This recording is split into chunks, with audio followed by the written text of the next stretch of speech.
जय हिंद। स्वागत है आप लोग का ज्ञान क्लासेज में। जैसा कि आप लोग जान रहे हैं कि इस समय ग्रुप डी का एग्ज़ाम चल रहा है और ग्रुप डी का सेकेंड फेज का एग्ज़ाम प्रारंभ हो गया है और उसी परीक्षा को हम मद्देनज़र रखते हुए कुछ आपके सामने लगभग 6 सवाल रखे हैं। इन 6 सवाल को मत समझिएगा, इसमें आप लोग का कम से कम 50 से 60 सवाल बनने वाले, लगभग 50-60 क्वेश्चन तो आपका आराम से हो जाएगा। तो आइए शुरुआत करते हैं और देखते हैं कि इसमें क्या दिया हुआ है। और उसके पहले एक मोटिवेशनल कोड आप लोगों के, अरे ना संघर्ष ना तकलीफ तो क्या खाक मजा है जीने में, बड़े बड़े तूफान थम जाते हैं जब आग लगी हो सीने में। तो आइए देखते हैं, यहाँ पहला क्या दिया गया है, वेद। वेदों की संख्या कितनी है? वेदों की संख्या एक पूरा 4। पहला कौन सा है आपका? ऋग्वेद। दूसरा कौन सा है आपका? यजुर्वेद। तीसरा कौन सा है? सामवेद। और चौथा अथर्ववेद। तो वेदों की संख्या कितनी आपकी? 4 है। कहेगा वेद त्रयी में कौन शामिल नहीं है? तो वेद त्रयी में कौन नहीं शामिल है आपका? अथर्ववेद। यानी वेद त्रयी में कौन नहीं शामिल है आपका? अथर्ववेद। कहेगा कि ऋग्वेद, यानी ऋग्वेद के तीसरे मंडल में, ऋग्वेद के तीसरे मंडल में गायत्री मंत्र का उल्लेख है। किसका उल्लेख है? गायत्री मंत्र का उल्लेख है ऋग्वेद के 10वें मंडल में। पूछेगा कि ऋग्वेद के 10वें मंडल में क्या है? ऋग्वेद के 10वें मंडल में, ऋग्वेद के 10वें मंडल में पुरुष सूक्त का वर्णन किया गया है, जिसमें बताया गया है कि ब्रह्मा के मुख से ब्राह्मण, भुजाओं से क्षत्रिय और पेट से वैश्य और पैरों से शूद्र को निकलते हुए बताया गया है। 13 आपका कौन सा? ऋग्वेद। अगर हम यजुर्वेद की बात करें तो यजुर्वेद कौन, पूछेगा कि आपसे वो कौन सा वेद है जो पद और गद दोनों में लिखा गया है? पद और गद दोनों में कौन लिखा गया? तो कौन सा लिखा गया है? यजुर्वेद। कहेगा वह कौन सा वेद जो संगीत का जनक माना जाता है? तो सामवेद को क्या कहा जाता है? संगीत का जनक। फिर कहेगा अथर्ववेद। अथर्ववेद कौन सा है? जादू टोना, जादू टोना, भूत प्रेत, अंधविश्वास सब किसमें आपका? ये जैसे हो गया जादू टोना, भूत प्रेत, किसमें आपका? अथर्ववेद में। अथर्ववेद का ब्राह्मण ग्रंथ कौन सा है? गोपथ। इसको याद रखिएगा, अथर्ववेद का ब्राह्मण ग्रंथ कौन सा है? गोपथ। कहेगा कि ऋग्वेद में एक शब्द है अघन्या। कौन सा शब्द है? अघन्या। अघन्या शब्द किसके लिए प्रयोग किया जाता है? गाय के लिए। ऋग्वेद में गाय की बहुत महत्वता थी। ऋग्वेद में गाय की बहुत महत्व थी। एक शब्द आता है अपौरुषेय। अपौरुषेय, अपौरुषेय का मतलब ये है कि वेदों की रचना मनुष्यों ने नहीं, देवताओं ने की है। अपौरुषेय का मतलब क्या होगा? कि वेदों की रचना मनुष्यों ने नहीं, किसने किया है? देवताओं ने की है। ठीक है, तो इस बात को आप ध्यान दीजिएगा। तो वेद कितने हैं? वेद 4 हैं। कौन कौन से हैं? ऋग्वेद, यजुर्वेद, सामवेद, अथर्ववेद। ऋग्वेद के तीसरे मंडल में किसका उल्लेख है? गायत्री मंत्र का, जो किसको समर्पित है? सूर्य देवता को। 10वें मंडल में क्या है? पुरुष सूक्त का वर्णन है, जो बताया गया कि ब्रह्मा के मुख से ब्राह्मण, भुजाओं से क्षत्रिय और पेट से वैश्य और पैरों से शूद्र को निकलते हुए बताया गया है। इसके बाद आपका कौन सा? सिंधु नदी तंत्र। हमारा फर्स्ट कौन सा हो गया? वेद हो गया। सिंधु नदी तंत्र की बात करें तो सिंधु नदी का उद्गम स्थान कौन सा है? मानसरोवर झील। कौन सा है? मानसरोवर झील। मानसरोवर झील कहाँ है? तिब्बत में है। मानसरोवर झील कहाँ है हमारा? तिब्बत में है। तो मानसरोवर झील से कौन सी नदी निकलती है? सिंधु नदी। सिंधु नदी की बहुत सारी सहायक नदियां हैं, कुछ बाएं तट से मिलती हैं, कुछ दाएं तट से मिलती हैं। अगर हम इंडिया का मैप देखें तो मान लीजिए कुछ इसी प्रकार का मैप है हमारा इंडिया का, और तिब्बत कहाँ है हमारा? यहाँ पर है। तो तिब्बत से निकलती है कौन नदी हमारी? सिंधु नदी। और सिंधु नदी ये जो उस साइड का हिस्सा, देखिए नदी ऐसे जा रही है, तो ऊपर वाला कौन सा होगा? राइट साइड, नीचे वाला बाएं साइड। तो दाएं साइड से मिलने वाली कुछ सहायक नदियां हैं, जैसे दाएं दाएं और से मिलने वाली नदियों के नाम कौन सा है? काबुल, सियूक, नुब्रा। कौन सी नदियां हैं? काबुल, सियूक, नुब्रा। कुछ बाएं तट से मिलने वाली हैं, कहाँ से? बाएं तट से। अगर बाएं तट की बात करें तो यहाँ कौन सी मिलेगी? सबसे पहले मिलेगी झेलम, उसके बाद चिनाब, फिर रावी, फिर ब्यास, फिर सतलुज। ठीक है, तो ये कौन सी तट से? बाएं तट से मिलने वाली। और ये नदियां कौन सी थी? दाएं तट से। अगर हम झेलम नदी का उद्गम स्थान बोले तो कौन सा स्थान है? शेषनाग झील। शेषनाग झील से कौन सी नदी निकलती है?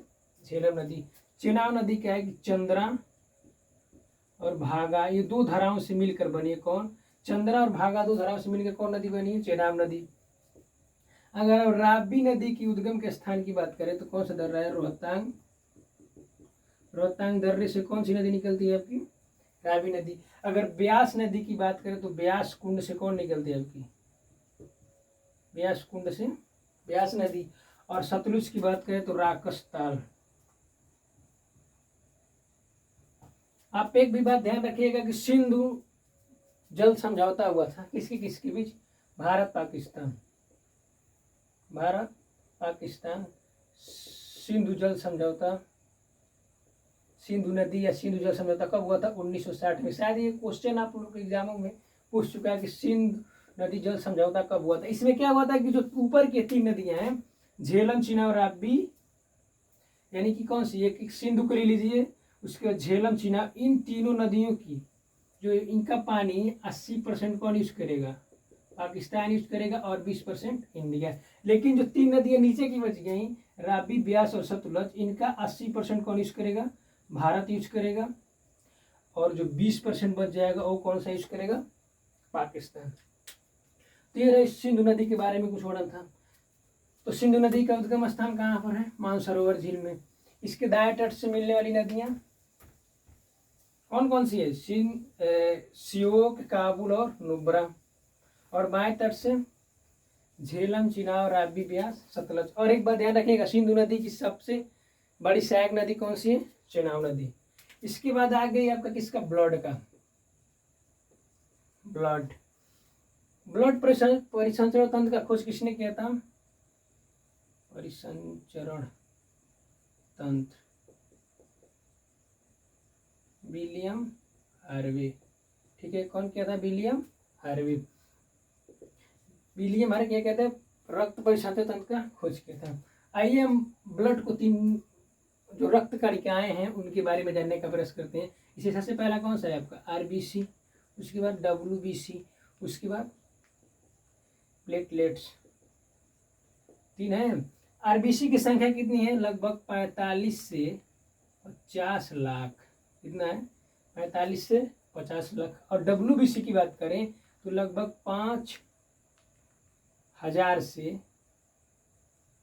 9000, लगभग 5000 से 9000 के बीच क्या है आपकी डब्ल्यूबीसी। और प्लेटलेट्स की बात करें तो लगभग 3 लाख। कितना?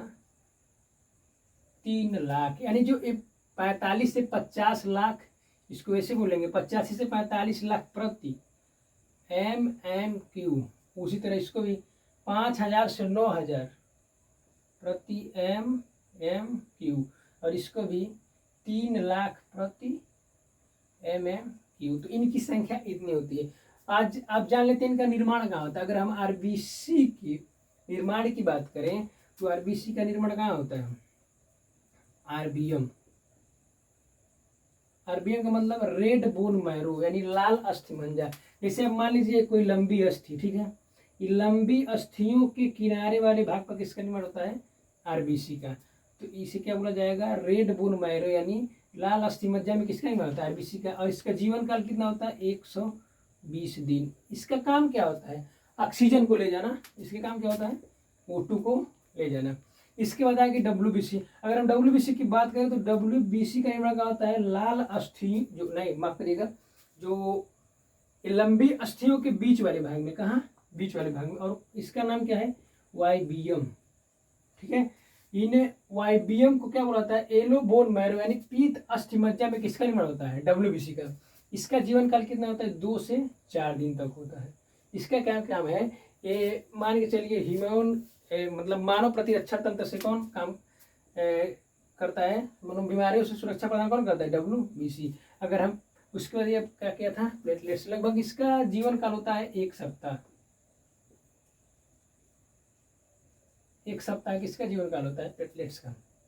इसके बाद कुछ एक वैज्ञानिक है जिनका नाम था क्या, Landsteiner, Karl land Steiner.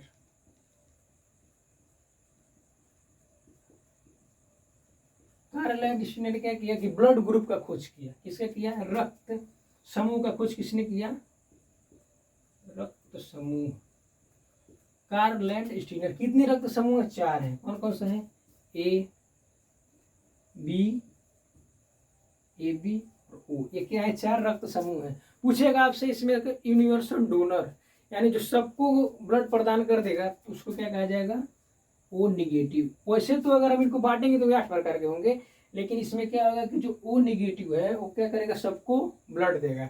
और जो यूनिवर्सल एक्सेप्टर है, जो सबके ब्लड को ग्रहित कर लेता है, उसके क्या जाता है, AB पॉजिटिव। तो इसको ध्यान दीजिएगा, ठीक है। और RH फैक्टर की खोज किसने की थी, RH फैक्टर की खोज कार्ल लैंड स्टीनर और बीनर महोदय ने। कौन, बीनर महोदय ने। तो RH फैक्टर की खोज कार्ल लैंड स्टीनर और रक्त समूह की खोज कार्ल लैंड स्टीनर। तो इसको ध्यान दीजिएगा।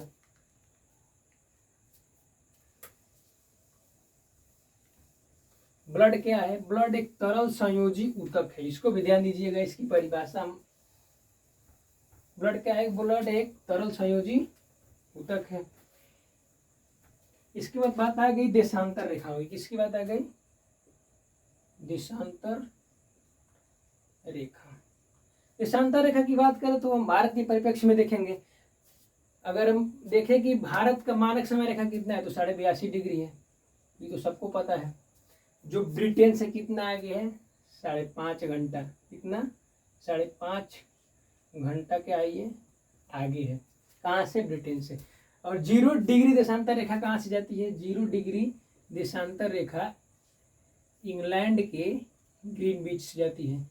इंग्लैंड के ग्रीनविच से जाती है। पूछेगा कि भारत के किन किन राज्यों से ये जो 82.5 डिग्री देशांतर रेखा है, इसको बोला जाता है 82.5 डिग्री पूर्वी देशांतर। तो कितने राज्यों से गुजरता है, तो इसका एक ट्रिक है जिसका नाम है यू मोका। क्या नाम है इसका, यू मोका। ध्यान दीजिएगा, यू से क्या हो जाएगा आपका, उत्तर प्रदेश। क्या हो जाएगा, उत्तर प्रदेश। एम से क्या हो जाएगा आपका, मध्य प्रदेश। और ओ से क्या हो जाएगा आपका, उड़ीसा। और सी से क्या हो जाएगा आपका, छत्तीसगढ़। और ए से क्या हो जाएगा आपका, आंध्र प्रदेश। तो भारत की मानक समय रेखा 82.5 डिग्री पूर्वी देशांतर कितने राज्यों से गुजरती है, तो 5 राज्यों से गुजरती है, उत्तर प्रदेश, मध्य प्रदेश, उड़ीसा, छत्तीसगढ़ और आंध्र प्रदेश। तो ये मौका वाला ट्रिक आप लोग याद रखिएगा। ग्रीन बीच यानी 0 डिग्री देशांतर रेखा कहाँ से निकलती है, इंग्लैंड के ग्रीन बीच से निकलती है।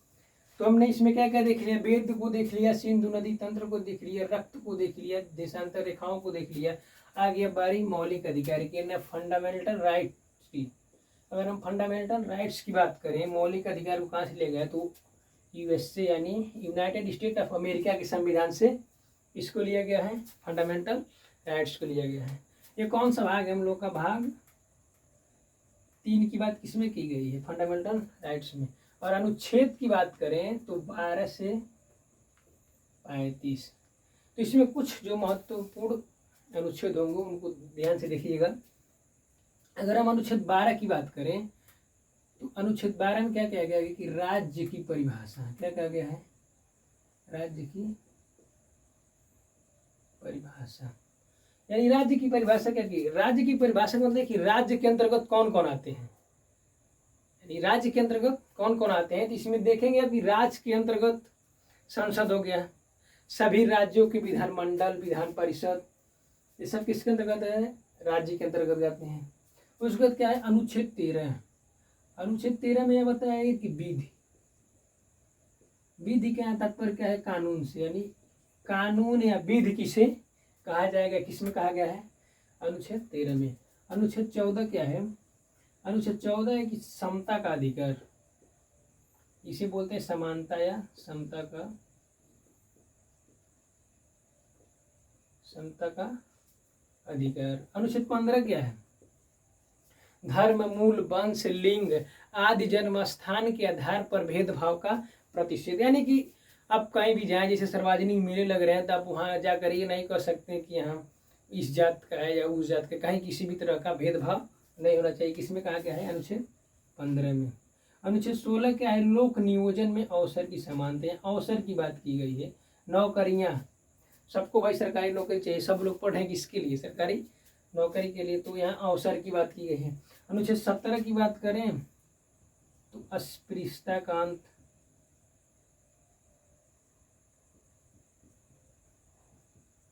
अस्पृश्यता का अंत का बात करें, छुआछूत निवारण की बात की गई है। अगर अनुच्छेद 18 की बात करें हम, या क्या? उपाधियों का अंत।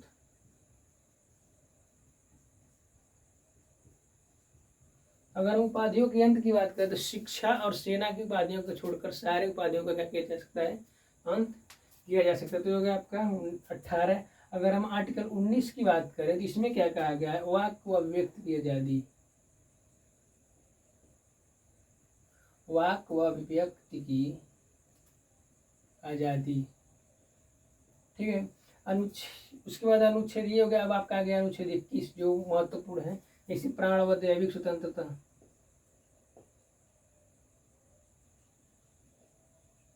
प्राण व दैविक स्वतंत्रता अनुच्छेद 21। अनुच्छेद 21A, इसको ध्यान दीजिएगा। इसमें क्या है? शिक्षा का अधिकार है, या इसमें शिक्षा का अधिकार है। इसका संशोधन कब हुआ था? 86वां संविधान संशोधन, अमेंडमेंट एक्ट 1976 में हुआ था, माफ करिएगा 2002 में हुआ था, 2002 में। तो शिक्षा का अधिकार तब जोड़ा गया। इसके बाद अनुच्छेद 25 आ जाता है, धार्मिक स्वतंत्रता का अधिकार,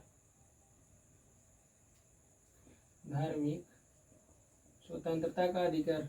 उसके बाद कहा जाता है अनुच्छेद 32। अनुच्छेद 32, इसमें सुप्रीम कोर्ट में 5 प्रकार के रिट को जारी कर सकते हैं, और इसी अनुच्छेद 32 को माननीय डॉक्टर फादर ऑफ कॉन्स्टिट्यूशन, इनका क्या नाम है? बाबा साहब अम्बेडकर ने इसे क्या कहा है कि यह संविधान की आत्मा कौन है? अनुच्छेद 32।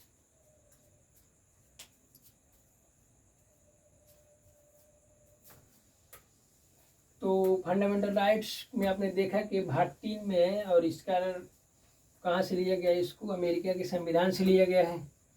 और इसका आर्टिकल कहाँ से? अनुच्छेद 12 से 35 तक क्या है? फंडामेंटल राइट्स से, इसे बोलते हैं मौलिक अधिकार। इसकी बात है उड़ीसा राज्य के कुछ पर्व हैं। कहाँ के? उड़ीसा राज्य के पर्व या त्योहार। अगर यह बात करें तो 3 यहाँ के महत्वपूर्ण है। पहला है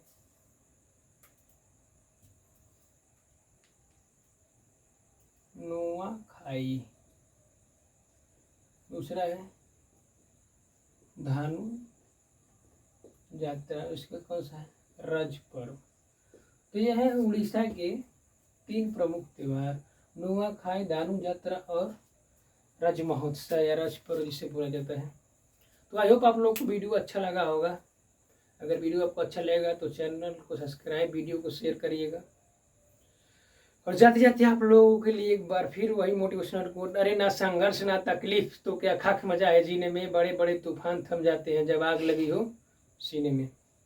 जय हिंद।